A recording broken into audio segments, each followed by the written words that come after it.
একে আজাদ জানতে চেয়েছেন আপনার জন্মস্থান কোন জেলায়। ভাই একে আজাদ, জন্মস্থান তো আমার রয়্যাল ডিস্ট্রিক্ট বলতে পারেন, নোয়াখালীর, সাবেক নোয়াখালী, এখন লক্ষ্মীপুর জেলা, যেটা আলাদা স্বতন্ত্র জেলা হয়েছে, সেই লক্ষ্মীপুর জেলায় আমার জন্ম। রায়হান উদ্দিন জানতে চেয়েছেন শেখ আপনি কয় বছর বয়সে বিয়ে করেছেন। মাশাআল্লাহ, এই তো একটা প্রশ্ন আসছে, খুব সুন্দর প্রশ্ন। জি, আমি কয় বছর বয়সে বিয়ে করেছি? আমি যখন বিয়ে করেছি আমার বয়স ছিল সম্ভবত 23, যথাসম্ভব 23 ছিল আমার বয়স। 23 বছর বয়সে আমি বিয়ে করেছি। যথাসম্ভব বলছে এই জন্য যে আসলে বয়সের বিষয়টা ততটা, মানে বিয়ের সময় অতটা হুঁশ ছিল না, তো 23 বছর বয়সে বিয়ে করেছি যতটুকু মনে পড়ে। সাকিব হাসান জানতে চাইছেন আপনি কোথায় থাকেন। আমি থাকি আল্লাহর জমিনে, বাংলাদেশে।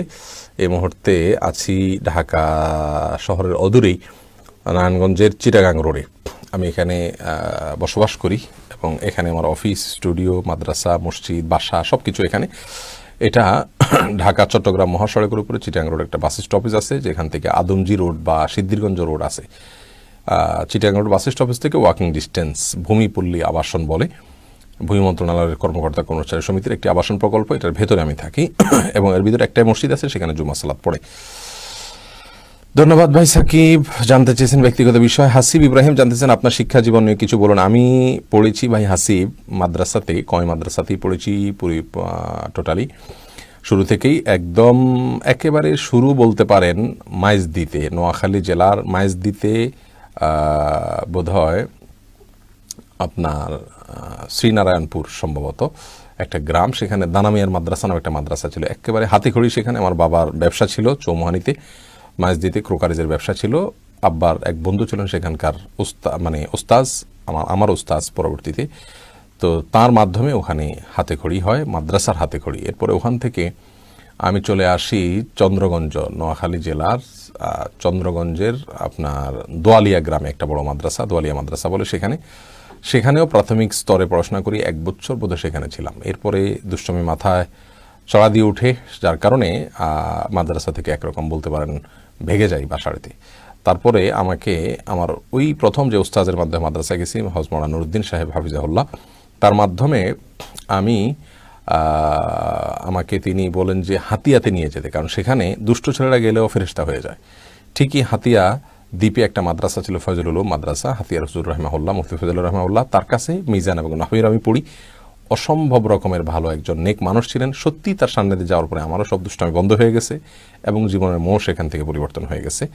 যাই হোক, পড়াশোনার প্রতি, ইলম শেখার প্রতি আগ্রহ হয়েছে, নিজের গতিতে নিজের আগ্রহে পড়াশোনা করতাম। এমনকি ঈদের দিনও পর্যন্ত এমনও হয়েছে বাড়িতে যাইনি, মাদ্রাসায় পড়েছিলাম, এতটা আগ্রহ তৈরি হয়েছে আলহামদুলিল্লাহ। সেই মাদ্রাসা এখন আর বোধ হয় আগের সে অবস্থানে নাই। অবস্থানে নাই বলতে নজিদ ভাঙনে সেটা শেষ হয়ে গেছে, অন্য কোথাও ভেঙে চুরে হয়তো নেওয়া হয়েছে। এরপরে ফেনীতে সামান্য বোধহয় 90-র বন্যা বা 88-র বন্যায় হাতিয়াতে ব্যাপক ক্ষতি হয়, আল্লাহ তাআলা আমাদেরকে বাঁচিয়ে রাখেন।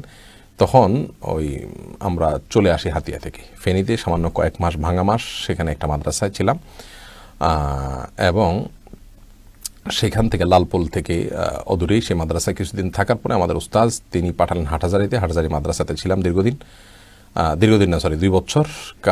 মিজা, কাফি এবং সরহাজামে পড়েছি। বর্তমান আহমদ শফি সাহেবের ছেলে আনাস মাদানি, তার সাথে আমাদের এক জামাত উপরে ছিলেন তিনি।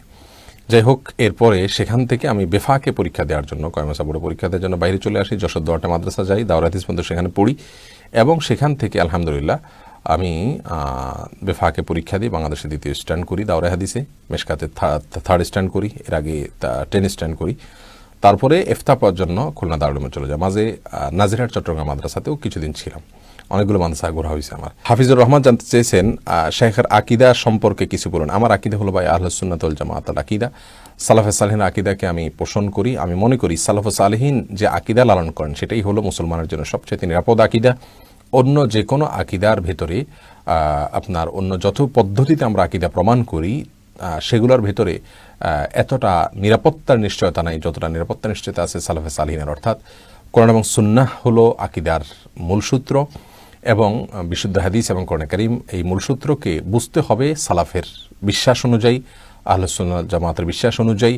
এক্ষেত্রে আমরা রেফারেন্স বুক হিসাবে গ্রহণ করতে পারি আকিদাতুত তহবিয়াকে বিস্তারিতভাবে, শরহে আকিদাতুত তহবিয়াকে এবং আল ফিকুল আকবরকে, শরহে ফিকুল আকবরকে, আকিদা ওয়াসিতিয়াকে, এই সমস্ত কিতাবগুলোকে।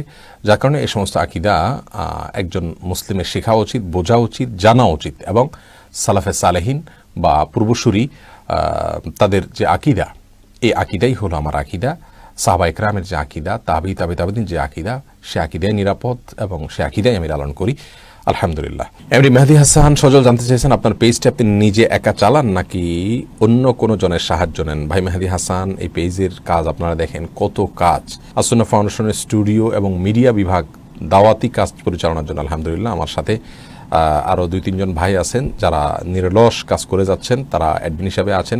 অ্যাডমিন হিসাবে অবশ্য পেজে 2-3 জন না, আরও বেশি, 4-5 জন, বরং 6 জন বোধ হয় অ্যাডমিন আছেন, অ্যাডমিন এবং এডিটর আছেন, এবং একজন আছেন অ্যাডভার্টাইজার। কোনো প্রোগ্রামকে তার পছন্দ হলে চট্টগ্রামের এক ভাই সরফরাজ নাম, তিনি নিজে থেকে বুস্ট করেন। আর এর বাইরে পেজটাকে পরিচালনার জন্য কয়েকজন ভাই আছেন, তারা পরিচালনা করেন। আমিও অ্যাক্টিভ থাকি মাঝে মধ্যে। আমি বিয়ে শাদী করেছি আলহামদুলিল্লাহ, আমার স্ত্রী সন্তানের সাথেই আছি এবং স্ত্রী একজনই আলহামদুলিল্লাহ, এবং সেই সাথে আমার বাচ্চা হলেন, ছেলে হলেন 3 জন এবং মেয়ে হলেন 1 জন। মেয়ে সবার বড়, ছেলে মেয়ে 2 জন, বড় 2 জন হিফজ শেষ করেছে, তৃতীয় জন হিফজ শুরু করবে, আর একেবারে চতুর্থ জন ছোট, মাত্র কয়েক মাসের। আমার আব্বা মা বেঁচে আছেন আলহামদুলিল্লাহ, ভাই বোন আমরা 4 ভাই এবং 2 বোন।